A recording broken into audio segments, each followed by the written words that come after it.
This video has a couple of exercises in applying the sum and difference identities for the trig functions.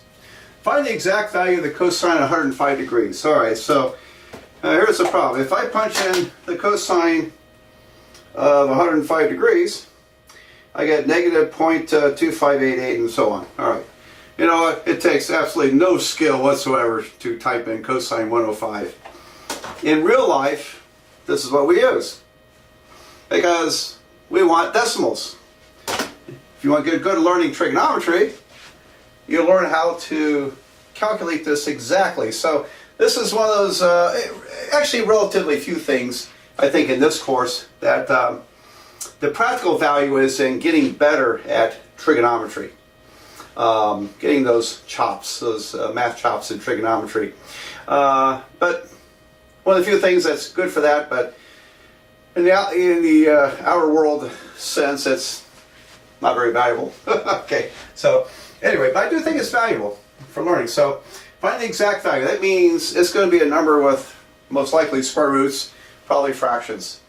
All right, so what do you do with cosine 105 degrees? Well, I can break this up into 45 degrees. Oops, 45 degrees plus 60 degrees. Okay, and so I basically have the cosine of alpha plus beta. And what's that equal to? That's the cosine of 45 degrees times the cosine of 60 degrees minus the sine of 45 degrees and the sine of 60 degrees. I'm thinking, boy, I hope I remember that identity correctly. I'm pretty sure I did. I'll tell you later how I remembered this. Okay, identity without having to look it up. All right, so let's plug them in. Cosine 45 degrees is the square root 2 over 2. Cosine of 60 is 1/2. Sine of 45 is square root 2 over 2. Sine of 60 degrees is the square root 3 over 2. Alright, so if you need to, look them up. Look up those exact values. And here I've got a common denominator of 4. Okay, so it'll be square root 2 minus square root of 6, all divided by our common denominator of 4. Alright, well, let's double check that. So if I plug in parentheses square root of 2 minus the square root of 6, close parentheses, divided by 4, I get minus 0.2588, and my calculator said that the cosine of 105 should be minus 0.2588. So that's correct. That's an exact value. And like I said, this is practical value in learning in learning trigonometry. In the real world, we just go with the decimals. Okay, so let's do another one or two of these. Find the exact value of the secant of negative 15 degrees. Oh boy. Alright, well, let's see. That would be 1 over the cosine of minus 15 degrees. Now you could stick with negative 15 degrees, or you could recognize that with cosine is an even function. We can rewrite this as 1 over the cosine of positive 15 degrees. Now, that wouldn't work for sine. Sine of minus 15 is going to be minus sine 15 degrees. So, you got to be careful with that. You don't really have to go to this step. But I think you pretty much have to go to that step, because we don't have a secant formula. Unless you just consider it the reciprocal of the cosine formula, or identity. Well, 15 degrees is going to be 45 degrees minus 30 degrees. There we go. So that's going to be, alright, now how are we going to do this? Okay, the cosine of the difference of two angles. The cosine of alpha minus beta is, how did that go? It was the cosine alpha, cosine beta, plus, is it plus sign? Now I've lost my memory of that. I want to make sure I get it right. Cosine alpha, cosine beta, plus, yeah, I thought it was. plus sine alpha sine beta. But I wanted to make sure. Sine alpha sine beta. Okay, so I can use that. It's really going to be 1 over, I'm working from here, cosine 45 degrees and cosine of 30 degrees, and then plus sine 45 and sine 30 degrees.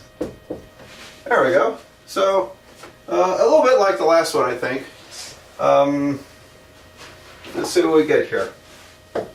So I have 1 over a big mess, cosine 45, square root 2 over 2. Cosine 30 is square root 3 over 2. And then plus, here's square root 2 over 2 times 1/2. So I end up with 1 over, now looking at this big denominator, the denominator down here is 4, square root of 6 plus square root of 2. Square root of 6 plus square root of 2 divided by 4, which equals to 4 over the square root of 6 plus the square root of 2. Okay, I think that's a pretty good answer, but let's rationalize the denominator, because a textbook answer, they're going to rationalize the denominator. So let me make some room here. I'm going to recopy that calculation since I'm at the end of the board. 4 over the square root of 6 plus the square root of 2. To rationalize it, you've got to multiply by the conjugate to the denominator, which is square root of 6 minus the square root of 2. Change the sign. Alright, there we go. And so, on top, we get 4 times square root of 6 minus the square root of 2. Down below, I've got 6 minus the square root of 12 plus the square root of 12. Those two cancel. And then minus 2. 6 minus 2. So I have 4 times square root of 6 minus square root of 2 over 4. The 4's cancel. So now I got my answer. The secant of minus 15 degrees should be the square root of 6 minus the square root of 2. How about that? So let's check that out. Okay. Secant of minus 15 would be 1 divided by the cosine of negative 15. And it's about 1.035 something.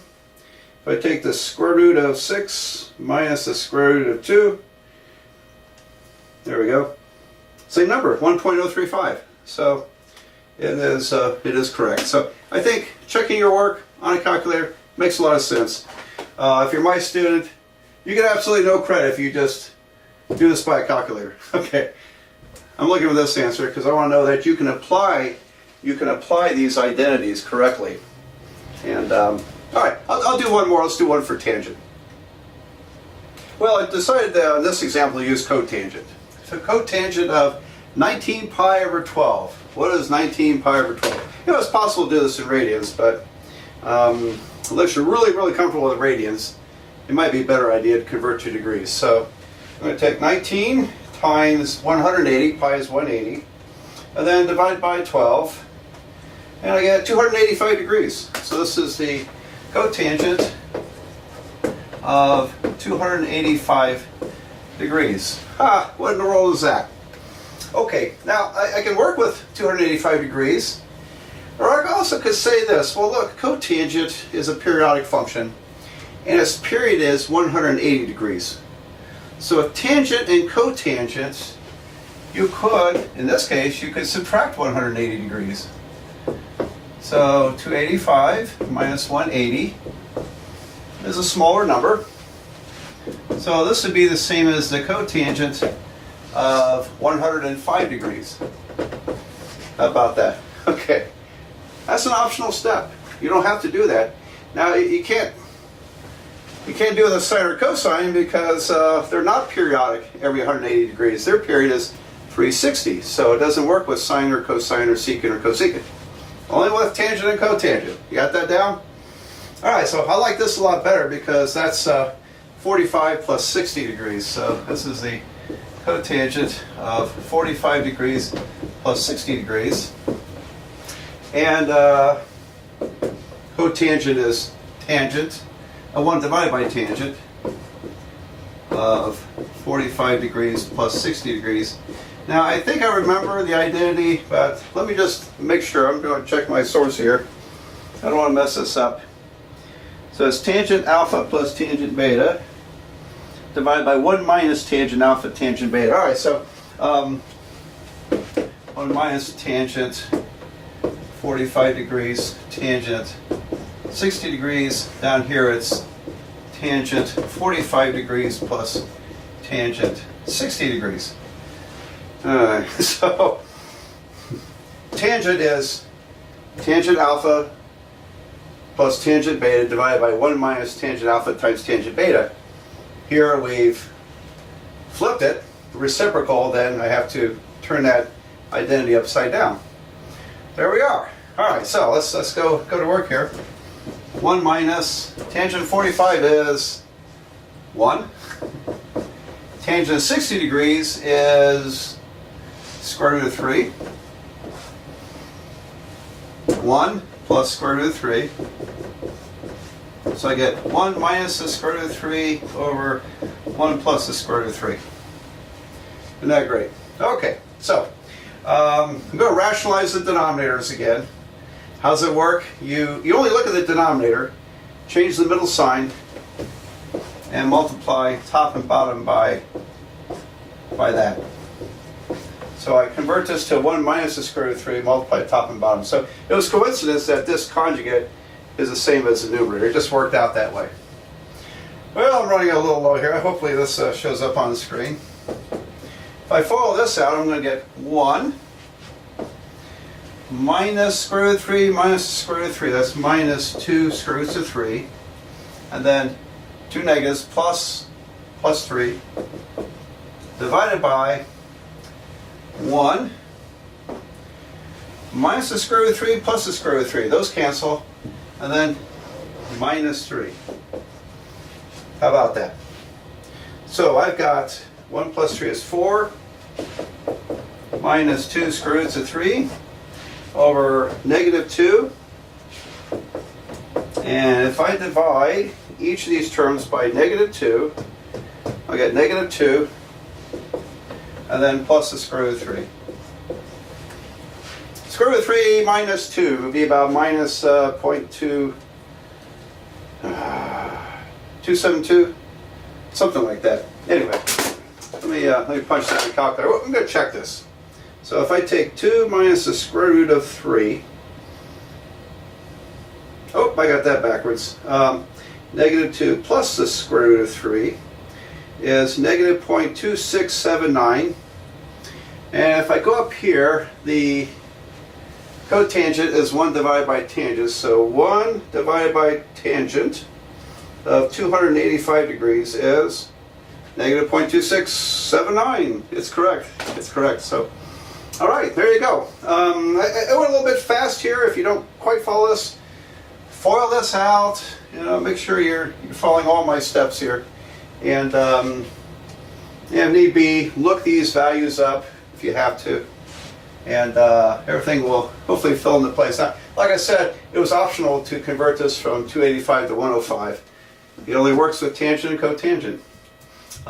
We could have done, for example, might have done 45 degrees plus 240 degrees. Okay, we could have done it that way. So, yeah. I'm going to eventually talk about why this was important hundreds of years ago.